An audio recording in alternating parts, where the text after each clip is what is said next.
పట్టించుకోకపోవటం వల్ల కాకపోవచ్చు, లేదంటే మీ దగ్గర ఏ విధంగా చదివించాలనే అవగాహన లేకపోవటం వల్ల గవర్నమెంట్ స్కూల్లో చదువుకున్న పిల్లలు ఈరోజు వెనకబడుతున్నారనే దాంట్లో ఎట్టి పరిస్థితుల్లో అతిశయోక్తులు కాదు, 100% వెనకబడుతున్నారు. కాబట్టి మీరు వాళ్ళకి ఇప్పుడు ఏదో ఒక విధంగా మన పిల్లల్ని ఏ విధంగా అయితే చూసుకుంటున్నామో గవర్నమెంట్ చదువుకునే పిల్లల్ని కూడా అదే విధంగా మీరు చూసుకోవాలని ఈ యొక్క టీచర్స్ అందరినీ కూడా రిక్వెస్ట్ చేస్తా ఉన్నాం. ముఖ్యంగా ఏంటంటే సొసైటీలో ఎవరైతే ఒక వెనకబడిన సొసైటీ నుంచి కూడా డెవలప్ అవుతున్నారు అంటే అది ఎడ్యుకేషన్ ఉన్న వాళ్ళు మాత్రమే డెవలప్ అవుతున్నారు. ముఖ్యంగా విద్యార్థులు గమనించాల్సింది, వాళ్ళ తల్లిదండ్రులు గమనించాల్సింది ఏంటంటే పిల్లలకి పెళ్లిళ్ళు చేయటం కాదు. ఎక్కువ మంది సొసైటీలో ఉన్న వాళ్ళు నాకు ఆడబిడ్డ ఉంది, చదివిద్దాము కొంతకాలం వరకు, చదివిన తర్వాత పెళ్లి చేసి పంపిస్తే నా యొక్క కుటుంబ పరువు బాగుంటుంది, సొసైటీలో నేను కూడా వాల్యూ గల కుటుంబంలో ఉంటామనే ఫీల్తో ఉంటున్నాను. అది కాదు మీరు నేర్చుకోవాల్సింది.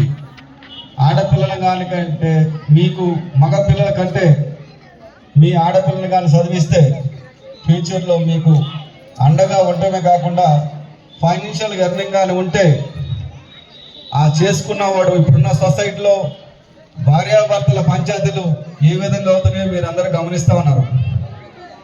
ఆడపిల్ల కానీ చదివించకుండా ఫైనాన్షియల్గా సెటిల్ కాకుండా,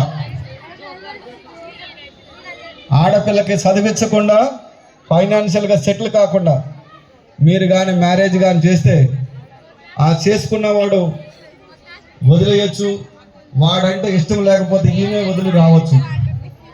అంటే ఇక్కడ ప్రైవేట్ జాబు మనం కానీ జాయిన్ అయితే వాండకి ఇష్టం లేకపోతే మన జాబ్లో తీసేస్తాడు, మనకి ఇష్టం లేకపోతే మనమే జాబ్ పని చేసుకొని వస్తాం. అంటే పెళ్లి చేసుకొని ఆడపిల్ల కానీ ఫైనాన్షియల్ పొజిషన్ కానీ లేకపోతే ఆమె జీవితం ప్రైవేట్ జీవితం లాంటిది, ప్రైవేట్ జాబ్ లాంటిది. ఇది గమనించి తల్లిదండ్రులు ఆడపిల్లల్ని ఫైనాన్షియల్ పొజిషన్ వచ్చిన దాకా ఎట్టి పరిస్థితిలో మ్యారేజ్కి వెళ్ళే విధంగా చూడవద్దు. మీరు కానీ ఆ విధంగా చేస్తే మీ దాంట్లో మీరు పొడుచుకున్నట్టే లెక్క.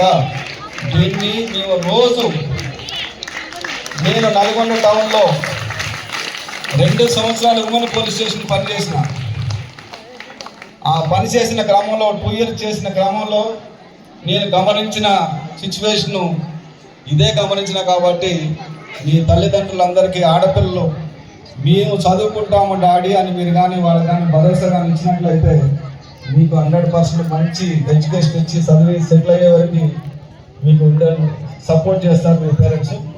అట్లాగే ఇక్కడున్న